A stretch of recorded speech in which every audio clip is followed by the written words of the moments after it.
My name is Chloe Thompson. I'm 33 years old.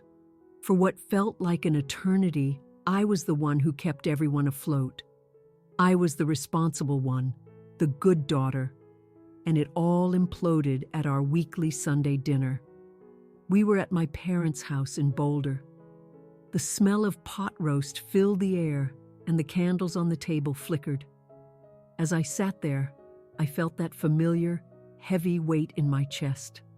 The weight of being the family's walking, talking bank account. The weight of being completely unseen. My sister, Mia, lifted her glass of wine, a cruel little smirk playing on her lips. "So, where's the husband and kids, Chloe?" she asked, her voice deliberately loud. "Oh, that's right. You don't have any." The air in my lungs turned to ice. I glanced at my father, Robert. He just chuckled behind his napkin. I looked at my mother, Linda. She let out a laugh, a sharp, brittle sound. They were laughing at me, at my quiet apartment, at the life I hadn't built because I was too busy funding theirs. In that moment, something inside me didn't just crack. It shattered into a million frozen pieces. I looked Mia dead in the eye. I smiled, but there was no warmth in it. "Where's your money, Mia?" I asked, my voice dangerously calm. "Oh, right. I've been covering for you until today." The laughter stopped. A fork clattered against a plate. The entire room was plunged into a deafening silence. But that silence wasn't the end of the dinner. It was the beginning of my entire life.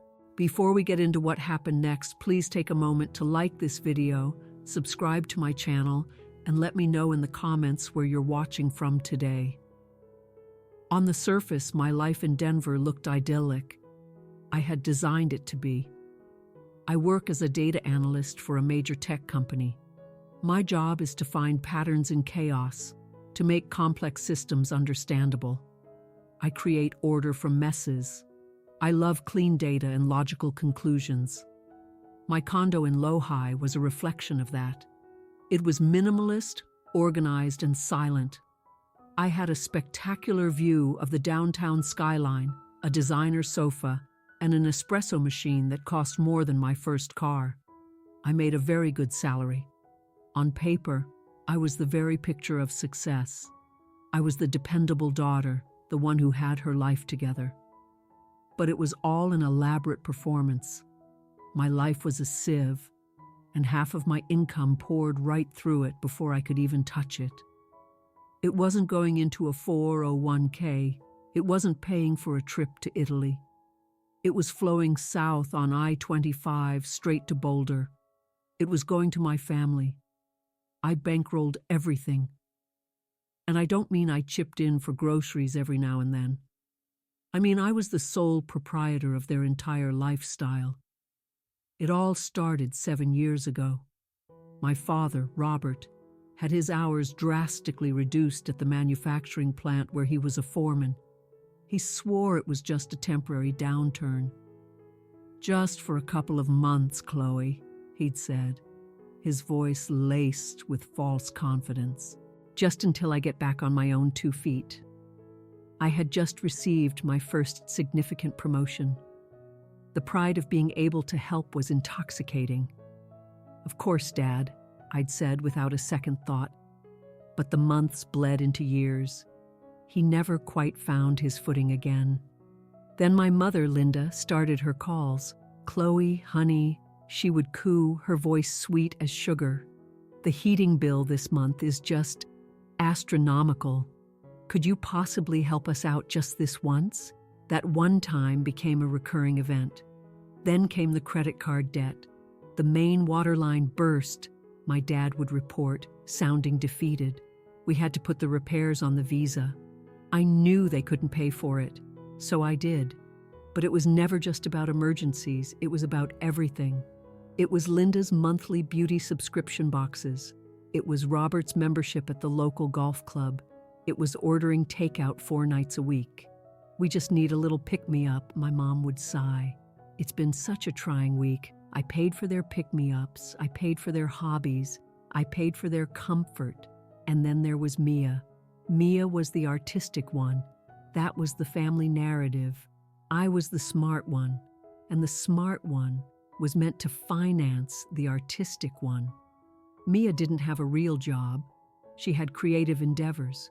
Her main endeavor was her ceramics business, an online boutique selling artisanal pottery. I knew all about it because I had paid for the website's development. I paid for the hosting fees. I also paid for her supplies. "Chloe, I found this incredible supplier for a special glaze," she would text. "I just need $600 to get a bulk order. I'll pay you back as soon as this batch sells, I promise." She never paid me back. The lopsided bowls and mugs sat collecting dust in her bedroom, which was, of course, still in our parents' house. The house I was paying the mortgage on. She needed a new laptop for her design work. I bought it. She needed a professional camera to photograph her pottery. I paid for it. She needed to attend a craft fair in Aspen for networking. I covered her hotel and travel expenses. It was textbook exploitation, but they wrapped it up in the guise of gratitude. "What would we ever do without you, Chloe?" my mother would say, patting my hand with a pitying look. "You're our guardian angel." "You're a good daughter," my father would add, with a solemn nod. "The only one we can truly depend on." Mia's version of gratitude was a text that just said, "Car insurance is due Friday. Send the money." I used to believe that love was synonymous with sacrifice. I really did. I was raised to believe my primary function was to be their caretaker.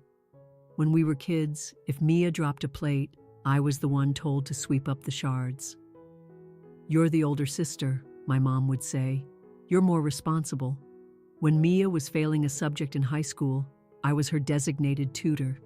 When she'd forget her lunch money, my mom would take mine and give it to her. "Your sister is sensitive," she'd whisper, as if it were a state secret. "She gets emotional. You understand, don't you?" Oh, I understood. I understood that my needs were always secondary. I understood that my money was never truly my own. It was family property. I was 33 years old. I had a great career. I had a beautiful, sterile apartment. And I had absolutely nothing to show for it. No savings to speak of. No retirement nest egg. I was driving an 8-year-old sedan. I hadn't taken a proper vacation in 5 years. I'd turned down lunch invitations from my own friends in Denver because I couldn't justify the expense. I'd lie and say I was swamped with work or on a new health kick. The shame was too great to admit the truth. I was too mortified to say, "I can't afford a $20 brunch because my 27-year-old sister needs cash for her failing pottery business, and my parents can't seem to buy their own groceries." The loneliness was crushing. I'd sit in my stunning silent apartment, staring at my banking app, watching the money drain away.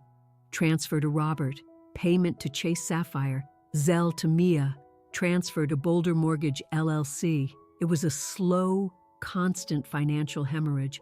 I was the family's dirty little secret. I was the engine powering their broken-down machine. And my reward? Their scraps, their hollow words of thanks, and at dinner, their mockery. That dinner, that laugh from my mother. It wasn't just a laugh. It was the sound of a silent contract being torn to shreds. It was their way of telling me my entire sacrifice was a punchline. I paid for the very food they were eating. I paid for the wine Mia was smugly sipping. I paid for the roof over their heads, and they laughed at me. They laughed because I didn't have a husband. They laughed because I didn't have children. They were blind to the glaring reality. I didn't have a husband or kids because I was too busy being a spouse to my father and a parent to my sister and mother. I was the head of their household. I was their provider. There was no space in my life for anyone else. I had given every spare inch of it to them, and they found that hilarious. Sitting there, I had a revelation. I didn't love them. Perhaps I never really had. I was simply responsible for them. And I realized, as Mia's laughter faded, that this was all just a transaction. I gave them my money. They gave me nothing in return, not even a shred of respect. I was a good daughter. I was a good sister. I was an absolute fool. I looked at my income, my budget, and the years I had thrown away. I had been giving and giving and giving, pouring my life into their perpetually empty cups. And they just held them out, demanding more. It wasn't help, it was theft. And as I sat there in the aftermath of my cold reply, the silence that filled the room was suffocating. It was the sound of the financial spigot being twisted shut. It was the sound of their entire world being knocked off its axis. I had been their foundation, and that foundation had just developed a fatal crack. I was the giver, and I was done giving. I pushed my chair back and stood up. No one moved. My mother Linda just stared at me, her mouth slightly agape, the laughter gone from her eyes. My father Robert was examining his dinner plate as if it held the secrets to the universe. He looked frail. Mia, however, looked absolutely livid. The smirk had vanished, replaced by a tight, white-lipped fury. "I'm leaving," I announced to the silent room. I didn't wait for a response. I walked to the front door, grabbed my coat and keys, and walked out. I got into my car, my hands trembling. But it wasn't from fear or even sadness. It was adrenaline. It was a cold, sharp, clarifying feeling. I started the engine and pulled away from the house. I never once looked in the rearview mirror. The drive from Boulder to Denver on US 36 can be under an hour on a good night. It was dark. A light drizzle had started, and the windshield wipers beat a steady, hypnotic rhythm. Swish thump, swish thump. I didn't cry. I thought I would. I expected a full-blown meltdown, a desperate pullover to the shoulder, blinded by tears. But I felt hollow. The part of me that used to feel guilty, that used to cry for them, was just gone. It had been cauterized by my mother's laughter. Instead, my brain started to calculate. It became a cold, ruthlessly efficient machine. 1. The mortgage. $1,900 a month. For 7 years. That's 84 months. The math clicked into place in my head. $159,600. A knot formed in my stomach. I had paid $159,600 for a house that wasn't even in my name. 2. The credit cards. There were 2 of them, the Chase and the Amex. I cleared them every month.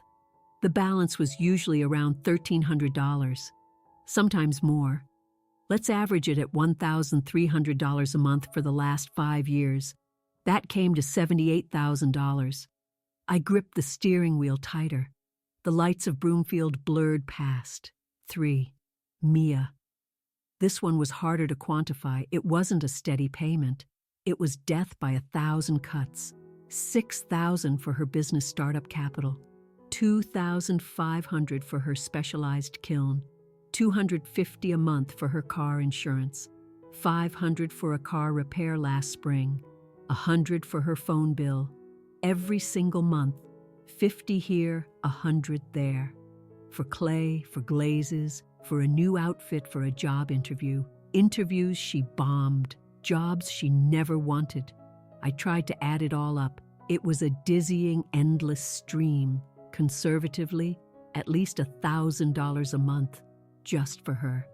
$159,600, $78,000, another $70,000 for Mia. Easily. That was over $300,000. I felt a wave of nausea. I had given away over $250,000. My money. The money I earned by enduring mind-numbing meetings, by managing complex projects, by staring at spreadsheets until my eyes burned. My late nights, my weekend work, my stress. I had taken all of that effort, all of that life force, and I had just handed it over. For what? For a dismissive chuckle, for a cruel smirk, for "Where's your husband and kids, Chloe?" I passed the exits for Westminster. The rain was coming down harder now. I thought about the things I wanted. I wanted to see the temples in Kyoto. I wanted to buy a condo of my own, one that was actually mine. I wanted to adopt a rescue dog. I wanted to go back to school for an MBA. All those dreams were filed under someday. They were for later. They were for when things with the family calmed down. But things never calmed down because I was the one subsidizing the chaos. I was the one enabling their poor choices. That drive changed me. With every mile that passed, the fog in my head dissipated.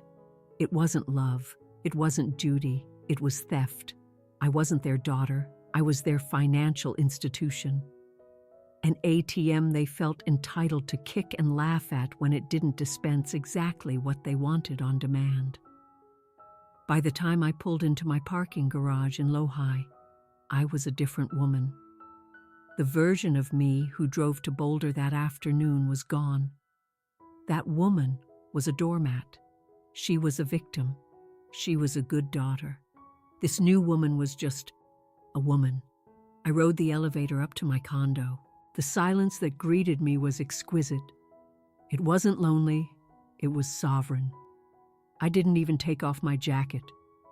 I tossed my keys on the granite countertop, walked directly to my home office, and flipped open my laptop. My hands were rock steady. I logged into my online bank. I clicked on Transfers Bill Pay. I saw the scheduled payments. Boulder Mortgage LLC, $1,900, scheduled for the 1st. I moved the cursor. I clicked Cancel Series. A small pop-up appeared. Are you sure you want to cancel this recurring payment? I clicked Yes. The line item vanished. Robert Thompson, $600, scheduled for the 1st. This was his allowance. Click Cancel Series. Are you sure? Yes. Gone. Chase Sapphire, pay in full, scheduled for the 28th. Click Cancel. Yes. Gone. I opened the Zelle app on my phone. Mia's name was at the top. Mia Thompson, rent. I went to her contact profile. I tapped the 3 dots in the corner. Block. The app asked for confirmation. Yes. I went back to my email. I had a notification from my mobile provider. Your family plan statement is ready. I logged in. I saw my number, then my mother's number, my father's number, and Mia's number. I clicked Manage Plan. I selected their 3 lines. Transfer of liability. I filled out the short form. My father would now be the primary account holder. The bill would be his problem now. A few clicks. That was it. It took less than 10 minutes. 10 minutes to dismantle 7 years of financial servitude, 7 years of guilt. I closed the laptop. I stood in the center of my silent condo.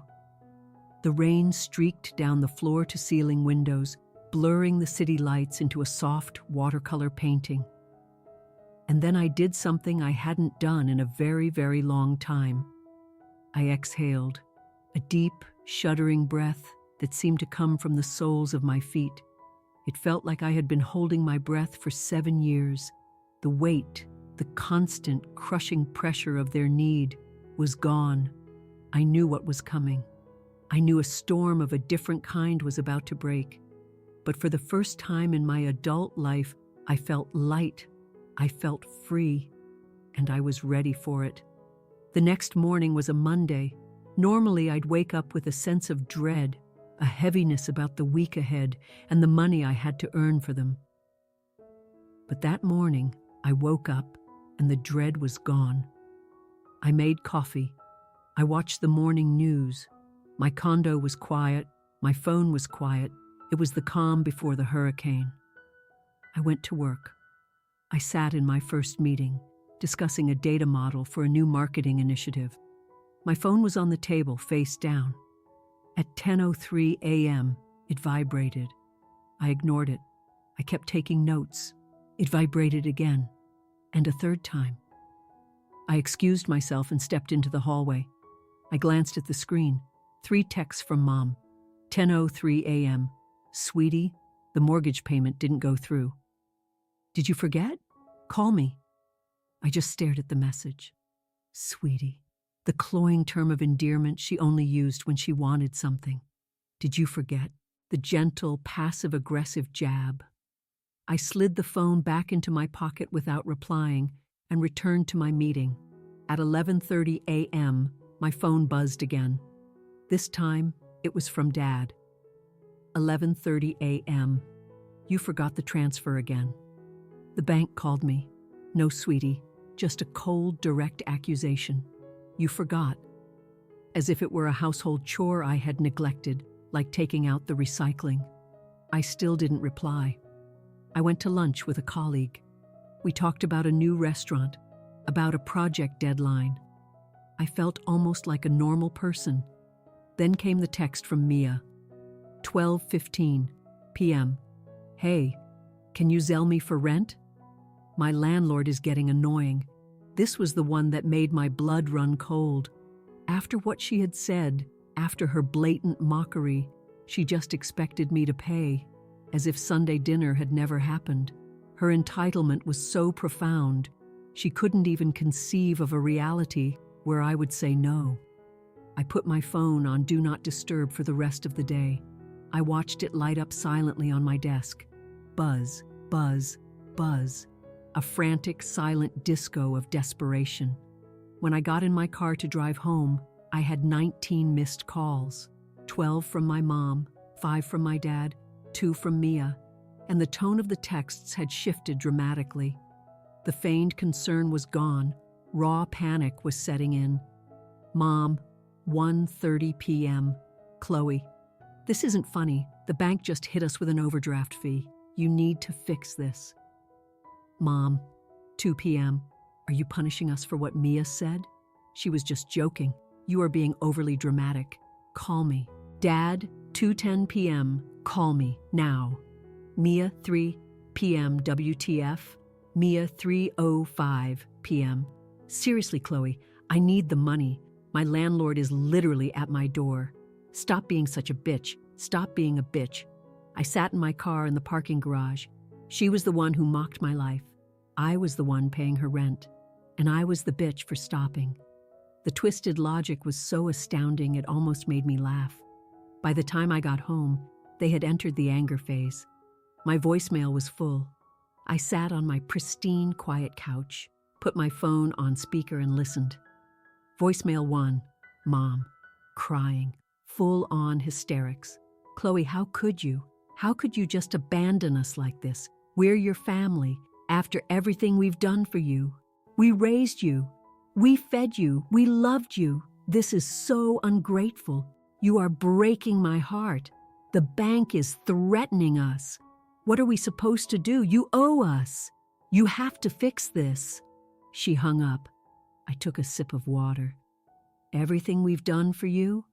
The classic guilt trip. They had done the bare minimum required by law, and for that, I was supposed to be indebted to them for life. I saved the message. Voicemail 2, Dad. His voice was low, trembling with fury. Chloe, you think this is some kind of game? You think you can just walk away from your responsibility? I am your father. You will respect me. You are part of this family and you will contribute.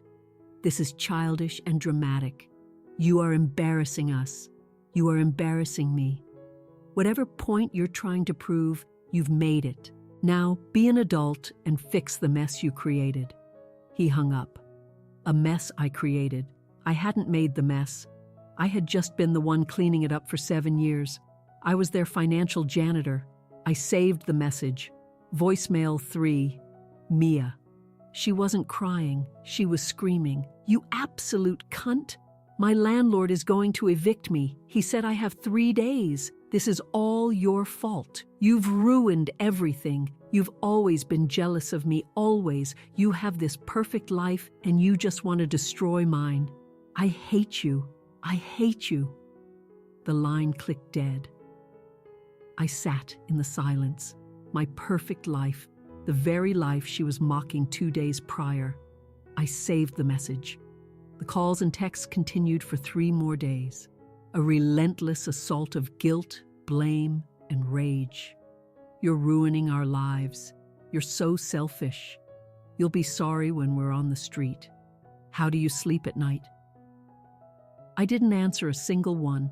I went to work. I ate my lunch. I went to the gym. I watched a movie. I lived my own life. And with every ignored message, I felt a little bit stronger. I was saving everything. I was creating a record. I saved the texts. I saved the voicemails. I didn't know why at first. It just felt like the smart thing to do. My job is about data. This was data. This was evidence. Evidence of their abuse. Evidence of their entitlement. I knew this wasn't the end. They wouldn't just give up. They were like predators who had tasted blood, my money, and they wouldn't stop until they got it back or until I was bled completely dry. This was a war, and these messages were the opening salvos. I was saving them because I knew I would need them for the next battle. After a week, everything stopped. The constant vibrating rage from my phone ceased. The ensuing silence was worse than the noise. The noise was predictable chaos. This silence, this was strategy. I knew my family. The yelling hadn't worked. The crying hadn't worked. The guilt trips had failed. So now they were plotting. My mother, my father, and Mia. They were in that house, the house I was no longer paying for, and they were devising a new plan of attack, a new way to get the money back. A low-level anxiety hummed beneath the surface. I was just waiting for the other shoe to drop. I tried to live normally. I went to the farmer's market on Saturday. I bought myself a huge bouquet of fresh peonies. I bought a wedge of artisanal goat cheese. It felt ridiculously indulgent. It felt wonderful to spend $20 on myself without a pang of guilt, without feeling like I was stealing from them. I transferred $2,000 into my savings account. It was the first time I'd done that in, I couldn't even remember how long. The number in the account actually went up, not down. I felt a small, fierce spark of joy. I was walking back to my car, flowers in hand, when my phone buzzed. It had been 4 days since the last message. I glanced at the screen. It was my father. My heart didn't jump. It just went cold. The text was 5 words. Dad, 11:02 a.m. Come home Sunday. We need to talk. I stared at it. Not, hi, Chloe. Not, how are you? Not, can we please talk? It was an order, come home. Like I was a disobedient teenager being summoned to the principal's office. We need to talk. The royal we. It meant they had conferred. They had a plan. They were a united front, and they expected me to simply show up and obey. My first instinct was to block his number, to throw my phone into a storm drain, to just say no. But I realized that would be running. That wasn't an ending. That was just pressing pause on the fight. They would find another way. They'd show up at my condo. They'd call my office. They would never stop. A bitter smile touched my lips. I was standing on a sunny Denver street holding a bunch of flowers, and I smiled. Fine, I whispered to my phone. Let's talk. I thought about what to write back. No, leave me alone. I have nothing to say to you. But I knew what I had to do. I had to face them. I had to go back to that house one last time. But I wouldn't go as their daughter. I wouldn't go as their ATM. I typed a single word. What time? He replied instantly. Dad, 11:03 a.m., 2 p.m. I typed okay. I drove home, my mind racing. I was a data analyst, a strategist. This was just the most important project of my life. I was not going there to yell or cry or reconcile. I was going there to end it. I spent all of Saturday preparing, not emotionally. I didn't sift through old photo albums or reminisce about good times. I prepared as if I were preparing for a legal deposition. I opened my file cabinet and pulled out my finances folder. I found the original mortgage documents from when my parents had refinanced 7 years ago, the ones I had co-signed. I was a co-signer, legally just as responsible. That was how this whole mess had started. But as I was sorting through the papers, I found something else.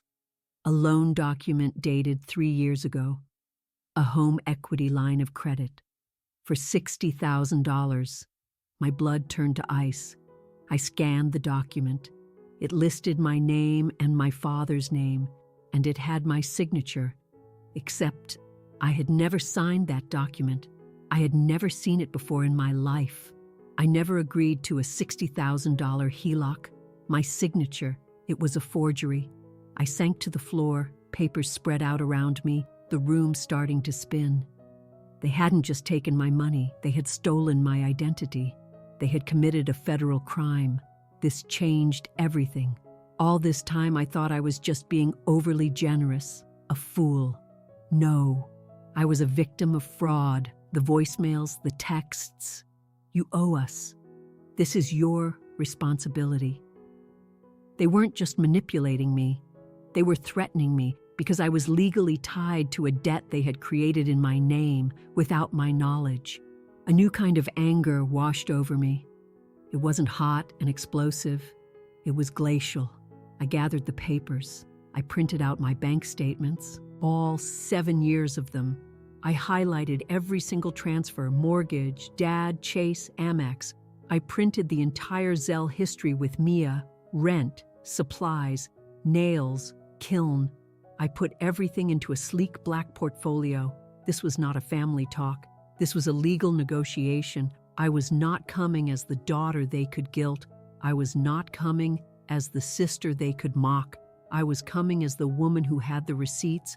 I was coming as the woman who had finally stopped bleeding for them, and I was coming as the woman who was fully prepared to send her own father to prison. I was going to talk, and for the first time in my life, they were going to listen. Sunday, 2 o'clock. I spent the morning on autopilot. I went to the gym and ran on the treadmill until my legs burned and my lungs ached. I needed the physical pain to distract from the cold knot of dread in my stomach. Then I went home, showered, and put on a pair of dark jeans, a simple black sweater, and boots. I wasn't dressing up. This wasn't a social call. I placed the black portfolio in my tote bag. It felt as heavy as a cinder block. I made the drive to Boulder. This time I wasn't sad or angry. I was intensely focused. The sky was a flat, cold gray. I parked on the street a block away from the house. I didn't want to be blocked in. I walked up the familiar concrete path. The paint on the porch railing was chipped and peeling. I remembered paying a painter $600 to have it redone 3 years ago. I still had a key, but as I went to put it in the lock, I stopped. No, I would not let myself in. I was no longer part of this house. I was a visitor, an unwelcome one. I pulled my hand back and rang the doorbell. I heard footsteps, and the door creaked open. It was my mother, Linda. She was wearing a faded floral apron. It was obvious she'd been crying. Her eyes were red and swollen. When she saw me, her face crumpled in on itself. "Chloe," she whispered like a prayer. "You came." She reached out for a hug, but I took a single deliberate step backward. It was a small movement, but it was a chasm. Her arms dropped to her sides. "Hello, Mom," I said, my voice flat. The warmth she was desperate for wasn't there. Her expression hardened slightly. "Well, come in," she said curtly, turning and walking away from me. "We're in the dining room." I stepped inside. The house smelled the same as it always did. Stale coffee and my mother's cheap rose-scented plug-in air fresheners. The smell of my childhood. The smell of obligation. I walked into the dining room, and it was a perfectly staged, terrible tableau. My father, Robert, sat at the head of the table, positioned like a king on his throne. His hands were clasped before him. He watched me walk in, his expression grim. He didn't smile, just gave me a slight nod, a monarch acknowledging a servant. He was wearing his favorite Sunday polo shirt, the one I had bought him for his last birthday. And Mia. Mia wasn't at the table. She was sprawled on the living room sofa in the adjoining room, scrolling on her phone. But she could hear everything. The click, click, click of her thumb on the glass was the only sound. She didn't look up, pretending I didn't exist. The tension in the air was so thick, it felt like I was wading through water. My mother scurried over to a stack of napkins on the sideboard and began pointlessly refolding them, her hands trembling. She wouldn't look at me. I remained standing at the foot of the table, my bag on the floor beside me. I did not sit. The silence stretched on, loud and oppressive. Finally, my father cleared his throat. "Well," he said, his voice a low rumble. "You're here." I just looked at him, saying nothing. I waited. "You've caused your mother a great deal of distress, Chloe," he began. This was his opening gambit. Attack and induce guilt. "We've all been worried sick. Your mother hasn't been sleeping. You don't call, you don't answer your phone, you just vanish after everything we've done for you." I kept my voice perfectly level. "I didn't vanish, Dad. I just stopped paying your bills." Mia's frantic scrolling stopped. Dead silence. My mother made a small, wounded sound. "Chloe, please," she whispered at her napkins. "Don't be like this." "Be like what?" I asked, genuinely curious. "Honest?"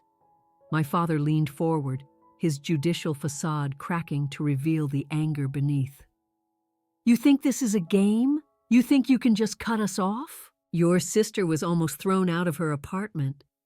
"Yes," I said, "and she's 27 years old. She can pay her own rent. She has her pottery business." "Her business is a hobby that I've been funding," I stated flatly. "It doesn't make money. It only costs money." "My money. You bitch," Mia hissed from the couch. She finally looked up, her face twisted with rage. "That's enough, Mia," my father said, holding up a hand, trying to regain control. He looked back at me. "Chloe, we are your family. We support one another. You have a responsibility. You have a good career. You have the money. We've fallen on hard times. You're supposed to help." "I did help," I said.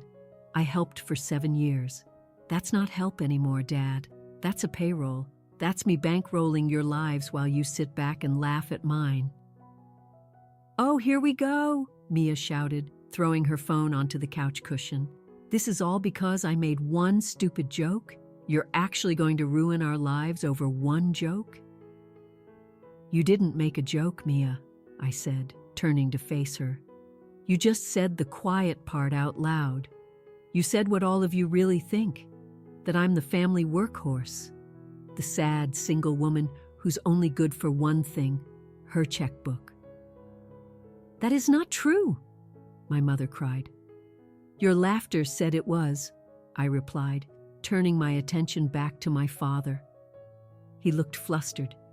He was losing control of the narrative. I wasn't crying. I wasn't apologizing. "Chloe," he said, switching tactics to the disappointed father voice. "This isn't you. You're not this cold, cruel person. We are going to fix this. We are going to sit down. You're going to turn your payments back on, and we will move past all this drama." He said it with such finality, as if it were already a done deal. I almost smiled. "No," I said. "What?" "No, we're not." I reached down into my bag and pulled out the black portfolio. I placed it on the dining room table with a soft but definitive thud that seemed to echo in the room. My father stared at it. "I am not here to discuss your feelings," I said. "I am not here to debate a joke. I'm here to talk about this." I opened the portfolio. My mother stopped her nervous folding. Mia stood up from the couch and drifted closer. My father's eyes narrowed. "What is that? Your little budget spreadsheet?" he sneered. "No," I said. I pulled out the first document and slid it across the polished wood table toward him. "You forged my signature." My mother's hand flew to her mouth. Mia froze mid-step. What? My father looked down at the paper. His face, which had been so full of righteous anger, just crumpled. It was like a balloon deflating. He knew exactly what it was. The home equity line of credit for $60,000. What are you talking about? He stammered, a pathetic attempt at a bluff. I pointed to the signature line at the bottom. That is not my signature, I said, my voice as cold and clear as the gray sky outside. You signed my name. You took out a $60,000 loan against this house in my name, and you never told me. My father's eyes darted from the paper to my face, wide with panic. The bank's fraud department agrees with me, Dad, I said. I called them. The showdown had begun, the real one. This wasn't about a daughter's hurt feelings. This was about a victim preparing to press charges. The judge was no longer on the bench. He was in the dock. The silence in that room was absolute, heavier than anything I had ever experienced. My father, Douglas, just stared at the loan agreement. He was ashen. He looked small and defeated. The man who had sat there like a king was gone. My mother, Karen, was the first to break. She stumbled forward, gripping the edge of the table for support. "Robert?" she whispered. "Robert, what is she talking about? Tell her she's wrong." He didn't answer. He couldn't take his eyes off the forged signature. "He can't tell me I'm wrong, Mom," I said, my voice void of emotion. "Because it's the truth. It was a mistake," my father finally stammered, scrambling for an excuse. "A misunderstanding. We needed the money.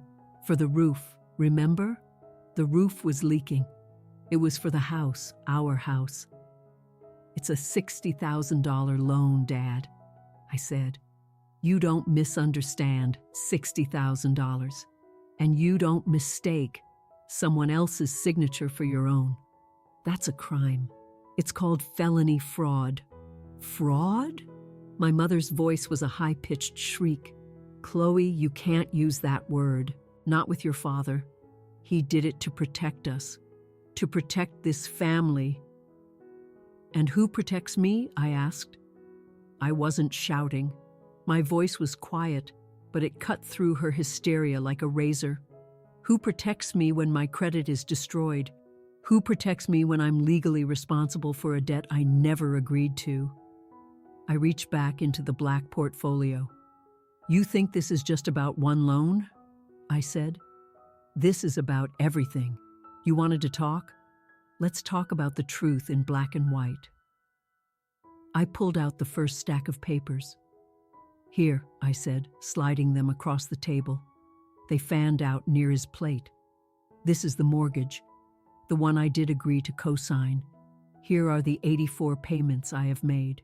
One every single month for 7 years. The total is $159,600. That's how much of my money is sunk into this house." My mother whimpered. "And here," I said, pulling out the next stack, "here are the credit card statements, the Chase, the Amex, the ones I paid off every month for 5 years. Your golf games, Dad. Your subscription boxes, Mom.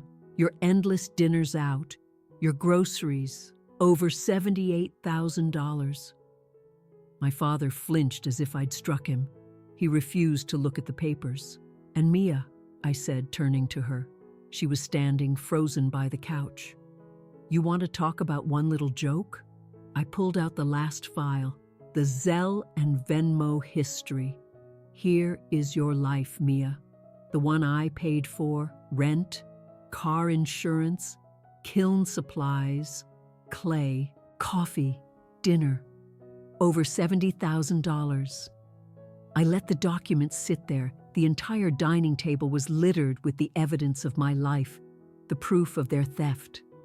"I have paid," I said, my voice low and steady, "over $300,000.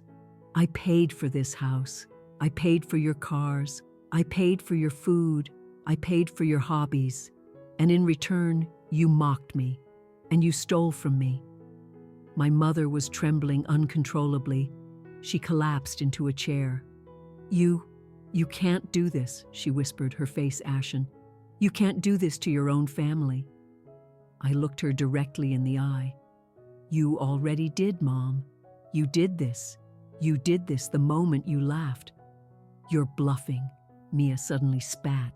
Her voice was shaking, but it was filled with a desperate hatred. "You're just trying to scare us. You wouldn't dare. You wouldn't do this. You'd ruin Dad. You'd ruin your own parents." I met her gaze. Her who had called me a cunt. Her who had demanded rent money hours after insulting my entire existence. "Try me," I said. The room fell silent once more. Mia's face went white. She knew. They all knew. The old Chloe was gone for good. "This is not a family discussion," I announced, standing up straight. I felt calm, powerful. "This is a legal notification. This was my checkmate." "I have hired an attorney," I said. My father's head snapped up. That got his attention. "Her name is Jessica Nash. She is a fraud specialist in Denver. She has a complete digital copy of this portfolio. She has the voicemails you left me. The furious ones, Dad. The screaming ones, Mia. She has all the texts. She has everything." My mother made a choking sound. "And here is what's going to happen," I said. I was the judge now. "You have two options. Option 1, you will work with my lawyer to sign a legally binding post-nuptial style agreement that states you will never contact me for financial support again. You will not text me, call me, or email me about money, ever. You will also cooperate fully with the bank to have my name removed from the fraudulent HELOC. That is option 1. My father was barely breathing. "And option 2? My mother whispered, terrified. "Option 2, I said, is you do nothing. You assume I'm bluffing. You try to call me, to guilt me, to harass me. And in 30 days, my lawyer, Jessica Nash, will walk into the Denver District Attorney's office, and she will file a criminal complaint against you, Dad, for identity theft and felony bank fraud." Alyssa gasped audibly. You would send your own father to prison?" my father whispered. He looked utterly broken. I looked at him. The man who taught me how to ride a bike, the man who laughed at my life. "I am giving you an out," I said. "You have 30 days to fix what you broke. You can either make this right, or you can face the legal consequences of your actions." I let the choice hang in the air between us. The truth was all on the table. The room was shattered, and for the first time in my life, I was the one holding all the pieces. The silence that followed my ultimatum was different. It wasn't tense. It was dead. It was the silence in the moments after a bomb has detonated. My words, felony fraud, prison, 30 days, just hung in the air. Then the collapse began. My mother, Linda, was the first to break. It wasn't just crying. It was a complete disintegration. A terrible high-pitched wail erupted from her, the sound of someone who has just lost everything. "No, no, no, no," she sobbed, rocking back and forth in her chair. "Chloe, please, please, my baby. You can't. He's your father. You can't do this. This is monstrous." She buried her face in her hands, her shoulders shaking violently. Robert, do something. Tell her you're sorry. Fix this." But my father, Robert, was a statue carved from ice. His skin was a waxy grayish color. He just stared at the forged loan document. He was trapped. The judge had been judged, and the verdict was guilty. He couldn't speak. He just sat there, knowing I wasn't bluffing, knowing I had him cornered. And then there was Mia. She looked from my mother's sobbing form to my father's silent, pale face. I could see the frantic calculations happening in her eyes. She was a rat on a sinking ship, realizing her parents were powerless, realizing the money was well and truly gone. The ATM wasn't just out of service. The entire bank had been demolished. Her terror didn't curdle into sadness. It ignited into pure rage. Her face turned a deep, blotchy red. She pointed a trembling finger at me. "You're destroying us!" she screamed, her voice shrill and cracking.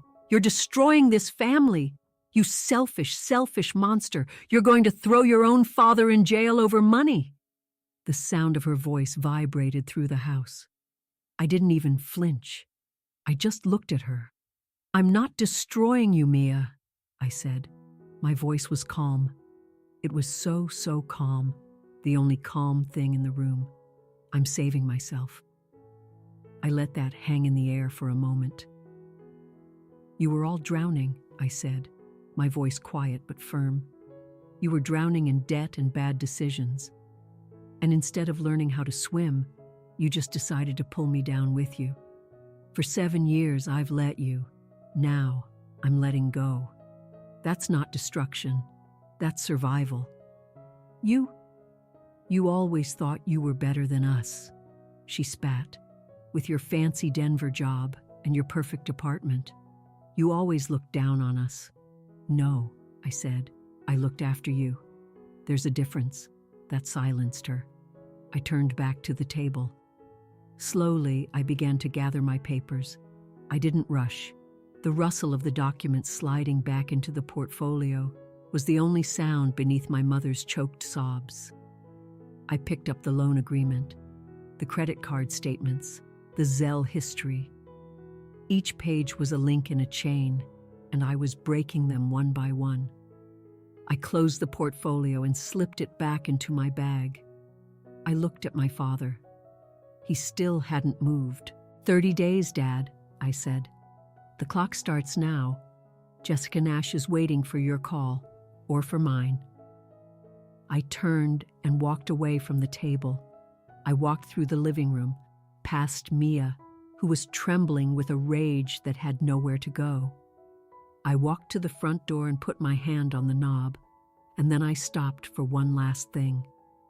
I looked back, not at them, but at the room, at the house itself.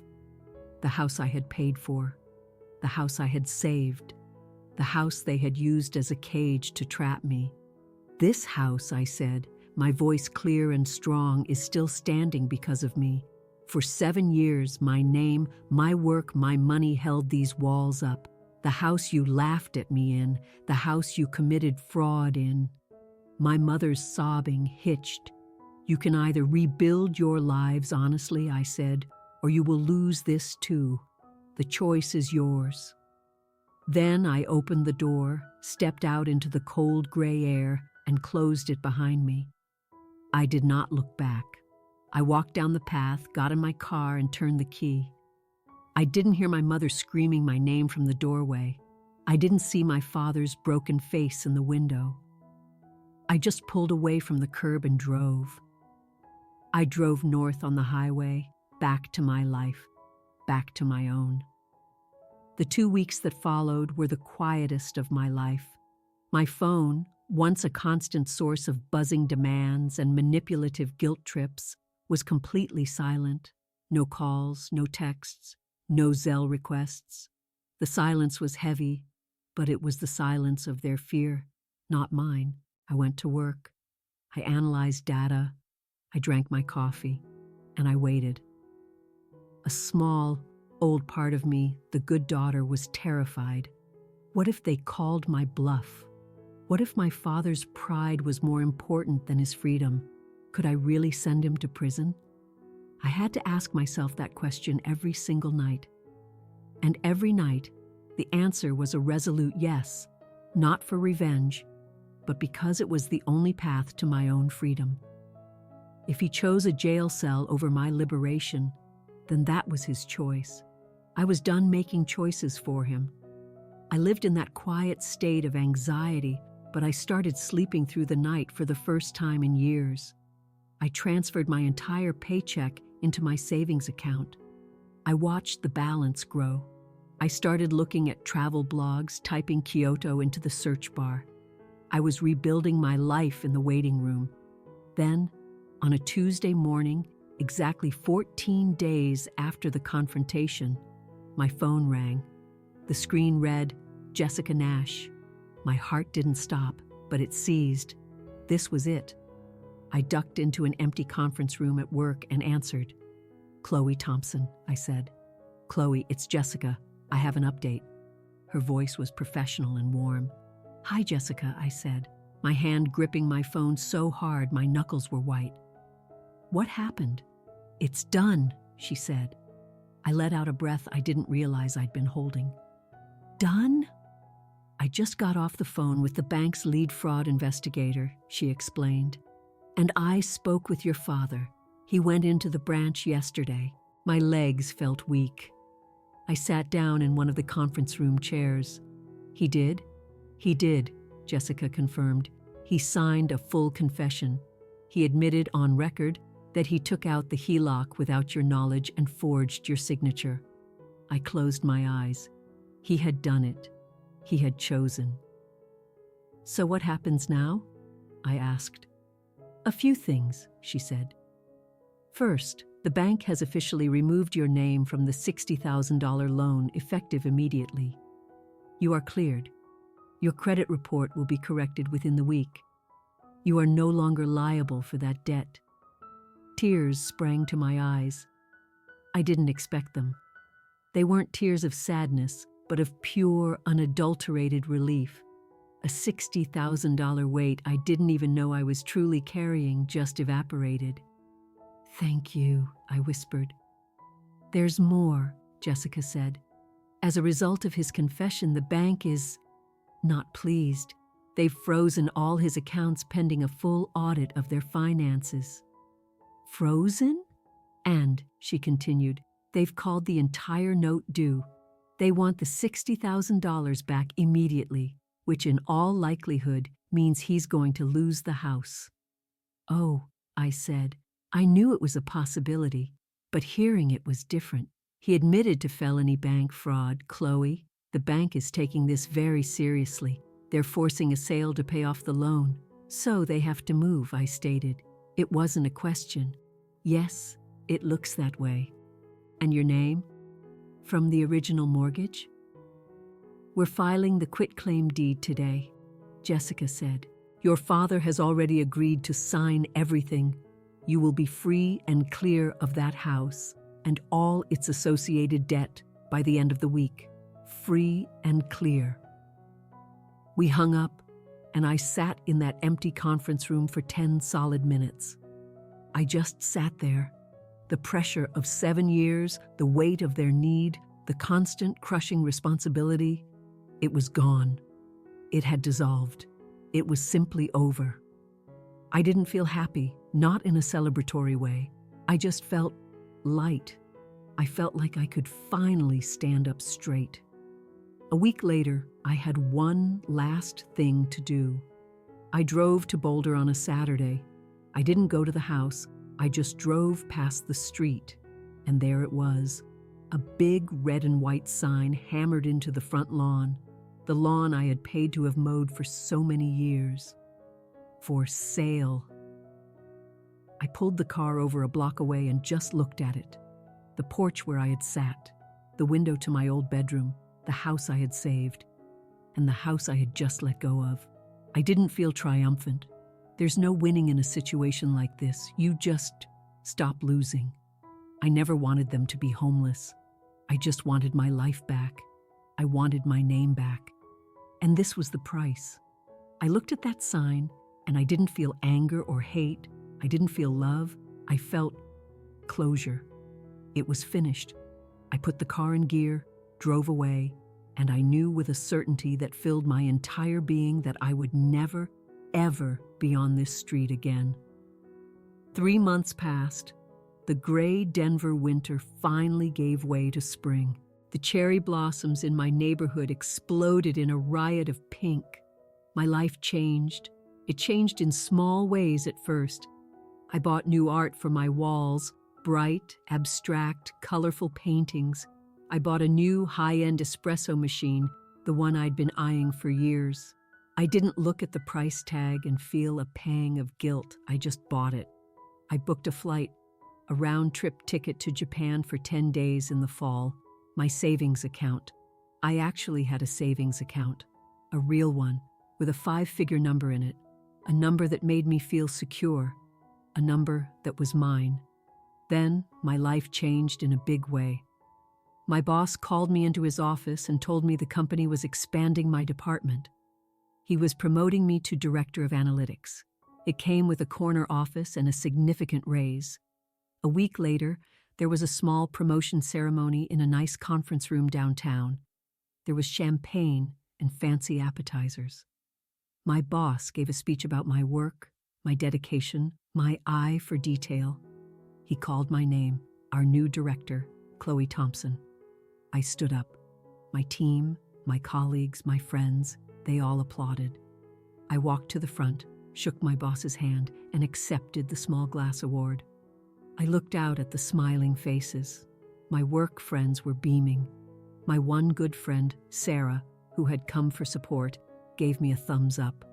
And there was an empty chair near the back. I hadn't invited them, my family. It wasn't an act of revenge or punishment. The thought had simply never occurred to me. Why would it? They weren't part of this life. This was the life I had built myself. This achievement was mine. I had earned it, not just through my work, but in spite of them pulling me down. And as I stood there holding my award, I looked at that empty chair and felt nothing but peace. No loss, no sadness, just me. Later that night, my friends took me out for celebratory cocktails. We laughed, we talked about work, about dating, about silly normal things. No one asked me for money. No one insulted my life choices. It was just normal, healthy. When I got home, I was alone in my condo, but I wasn't lonely. I kicked off my heels and set my award on the kitchen counter. I went to my wine fridge. I'd been saving a very expensive bottle of Cabernet, waiting for a special occasion. I decided this was it. I opened it, poured a glass, and walked over to my large window. My apartment overlooked the entire city. The lights of Denver glittered below. It was beautiful. I looked at my reflection in the dark glass. A 33-year-old woman, a director, a soon-to-be world traveler. I raised my glass to her, to me, and I whispered just to myself, saying no isn't cruel, it's self-respect. I thought about that for a long time. For years I believed no was a bad word, a selfish word. I thought saying yes made me a good person, a good daughter, a good sister. But yes was the poison that was slowly killing me. I was dying by 1,000 yeses. No was the antidote. It was bitter and difficult, but it saved my life. I didn't say no to them. I said yes to me. I had heard through a cousin what happened. They sold the house. After paying the bank and other debts, there wasn't much left. They moved into a small 2-bedroom apartment on the other side of town. My father, Robert, got a job at a hardware store, stocking shelves. My mother, Linda, was working as a cashier at a supermarket. And Mia? Mia was a waitress at a chain restaurant. They were all working. They were all paying their own bills. It wasn't a tragedy. It was just life. The life they should have been living all along. I took a sip of my wine. It was rich and complex. I looked at my phone, sitting silently on the counter. No more transfer requests. No more Zelle notifications. No more angry voicemails. No more guilt. I looked back out at the city lights. They all looked like promises. My name is Chloe Thompson. I am 33 years old, and for the first time in my life, I own every single part of it.